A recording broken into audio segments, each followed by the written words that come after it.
On its surface, the International Space Station heats up to a blistering 120 degrees Celsius. Out in the lethal, silent vacuum of outer space, the onboard temperature and humidity control system is the absolute only thing keeping the crew from a gruesome fate. If that intricate digital system fails, the highly trained astronauts stationed inside would literally be cooked alive. Right now, a phantom has silently slipped through the digital void and taken firm hold of the source code for that exact life support software. This ghost in the machine is not a hostile government agent operating from a subterranean bunker, and he is not a seasoned cyber terrorist looking for a massive ransom. He is just a 15-year-old boy sitting in the warm, flickering glow of his monitor in a quiet suburban bedroom in South Florida.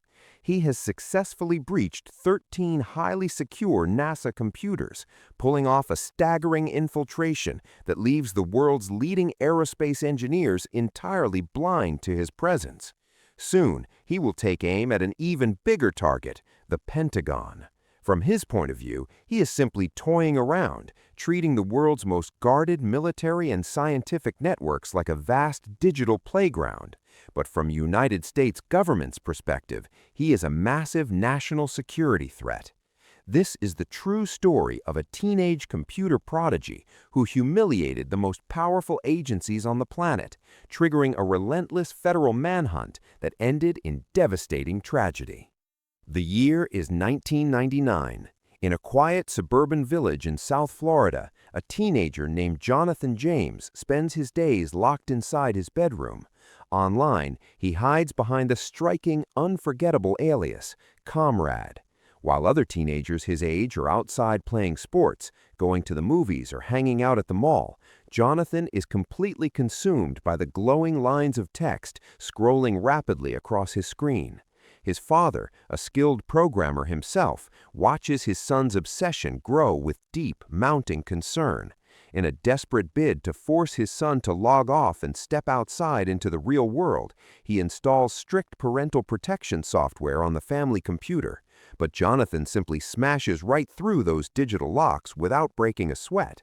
In his early teens, he aggressively devours thick, complex manuals on the C programming language and exhaustively studies the Unix operating system, peeling back the foundational layers of modern computing. He spends countless hours talking to other computer enthusiasts and reading complex source code until late into the night. When his parents finally reach their breaking point and confiscate his machine to stop his dangerous obsession, Jonathan runs away, telling them point blank that he will not come home until he gets his computer back. For Jonathan, hacking isn't about malicious destruction, financial gain, or hurting anyone. It is purely about power, the incredible thrill of the chase, and the absolute control of beating an impossible puzzle. The tougher the system is to crack, the more it pulls him in. He goes in, proves it is not actually secure, and quietly moves on. Sometimes he even sends polite, genuinely helpful emails to system administrators, pointing out the glaring holes in their network and telling them exactly how to fix their security. But soon, simple puzzles lose their thrill, and he realizes he needs a much bigger challenge. In the sweltering summer of 1999, Jonathan looks up and sets his sights on the stars. He meticulously targets NASA's Marshall Space Flight Center, located in Huntsville, Alabama. Evading their multi-layered security protocols, Jonathan breaches 13 internal computers and boldly downloads proprietary software valued at $1.7 million. This is the critical code governing the delicate temperature and humidity controls of the International Space Station. When NASA finally discovers the invisible breach, pure panic sweeps through the agency. Terrified of what the hacker might do, they're forced to shut down their entire network for 3 excruciating weeks, suffering $40,000 in damages just to patch the digital hole left by a ghost. Jonathan is just getting started. 2 months later, he turns his attention back to Earth, zeroing in on an even more formidable fortress, the Pentagon. Specifically, he targets the Defense Threat Reduction Agency, an elite, highly secretive division tasked with analyzing and dealing with potential threats to the United States from nuclear, chemical, and biological weapons.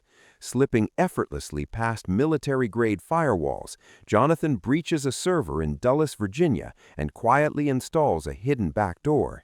He is now roaming entirely undetected inside the digital halls of the United States military. He intercepts more than 3,300 highly sensitive messages sent to and from staff. He retrieves 19 usernames and passwords, including at least 10 that grant top-level access to secure military computers. To Jonathan, this staggering infiltration is all just harmless exploration, a fascinating high-stakes game of hide-and-seek. But to federal law enforcement, it is a massive national security threat. January 2000. Jonathan is now 16 years old. He is asleep in his bed, blissfully unaware that the game is already over. The quiet silence of the morning is violently shattered as heavily armed federal agents swarm his family's property. His mother frantically wakes him up, telling him the FBI is waiting at the front door. Agents aggressively raid the house, tearing through his room and confiscating 5 computers, his Palm Pilot, his CDs, and bizarrely, a Star Trek book. During the intense questioning that follows, the terrified teenager freely admits to everything, promising the stern agents that he will never do it again. He truly believes his genuine apologies will be enough to make the nightmare go away. They are not. Jonathan James makes history, becoming the youngest person ever convicted of violating cybercrime laws in the United States. Because he is still a minor, the judge spares him a lengthy, brutal federal prison sentence, placing him on 6 months of house arrest and banning him from using computers in his free time. He is humiliated further by being forced to write formal letters of apology to NASA and the Department of Defense. But Jonathan's ordeal is far from over. After testing positive for drugs, a clear violation of his strict probation, he is abruptly thrown into a juvenile detention center for 6 months. The harsh, unforgiving environment of the detention center profoundly changes the brilliant young boy. His father notices that the brutal reality of prison has made him strangely idle and broken his bright spirit. Looking back at the massive chaos he caused, Jonathan deeply regrets treating the world's most secure networks as a personal playground. The digital thrills were simply not worth the devastating loss of his freedom. He makes a solemn vow to leave the shadowy world of hacking behind forever, completely stepping away from the keyboard for good. Years go by in relative silence. It is now May 2008. Jonathan is 24 years old, living a quiet, deeply withdrawn life in Pinecrest, Florida.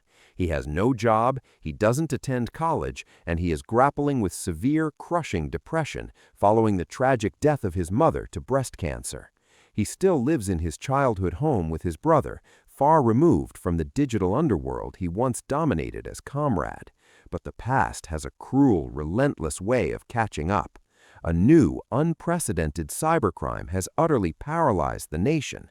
A massive, highly sophisticated syndicate has orchestrated the largest case of identity theft in American history, brazenly stealing the data of around 180 million credit and debit cards from retail giants like TJ Maxx, OfficeMax, Barnes & Noble, and Boston Market. The devastating hack has caused roughly $400 million of corporate damages. The Secret Service is desperately hunting the masterminds behind the attack. At the very center of the sprawling conspiracy is a notorious hacker named Albert Gonzalez, known online as the alias Soup Nazi. But Gonzalez is playing a highly treacherous double game. Since 2003, he has been a paid, protected informant for the Secret Service, helping them bust other hackers while simultaneously running his own massive criminal enterprise in the shadows. As the feds finally close in on the spectacular TJX heist, they find cryptic chat logs mentioning an unidentified co-conspirator known only as JJ. Desperate to close the massive case and secure a high-profile arrest to satisfy the public, the Secret Service connects the two initials to Jonathan James. Suddenly, the nightmare returns in full force. Federal agents brutally raid Jonathan's home for the second time in his life. They tear through his personal belongings, unearthing a gun and an old, heartbreaking suicide note he had written years prior. Inexplicably, the federal agents do not confiscate the weapon. Jonathan is left completely paralyzed by absolute shock and terror, swearing to anyone who will listen that he has absolutely nothing to do with the massive credit card theft. Reading through the dense legal language of the federal subpoena, Jonathan slowly pieces the horrifying truth together. He recognizes Gonzalez's various online aliases and realizes the cartel leader is actively using his untouchable status as a federal informant to deflect the blame onto innocent targets. Jonathan is utterly terrified. He is intimately familiar with a notorious underground manifesto titled Agent Steele's Guide to Getting Busted, a gritty survival guide written by a former informant which explicitly details how law enforcement will play dirty, lie, and relentlessly manipulate the justice system to win a conviction at any cost. Jonathan becomes absolutely convinced that the Secret Service does not care about the actual truth. To the feds, he is the perfect, ready-made, high-profile scapegoat. The government desperately wants a trophy to parade in front of an angry, fearful public, and his highly publicized juvenile conviction makes him the ideal villain. The horrifying thought of being thrown into a violent federal penitentiary for decades for a crime he did not commit shatters his remaining fragile grip on reality. He vividly remembers the sheer terror of his juvenile lockup, and he refuses to endure that nightmare again. On May 18, 2008, just 2 agonizing weeks after the Secret Service raided his home, Jonathan James is found dead from a self-inflicted gunshot wound. He is only 24 years old. Beside his lifeless body is a final, profoundly heartbreaking note. In it, he leaves passwords for his online accounts, loving messages to his grieving family, and a damning, ultimate indictment of the authorities that mercilessly hunted him. He writes, "I have no faith in the justice system. Perhaps my actions today and this letter will send a stronger message to the public. Either way, I have lost control over this situation, and this is my only way to regain control." His final written words echo through time with devastating clarity. Remember, it's not whether you win or lose, it's whether I win or lose. And sitting in jail for 20, 10, or even 5 years for a crime I didn't commit is not me winning. I die free.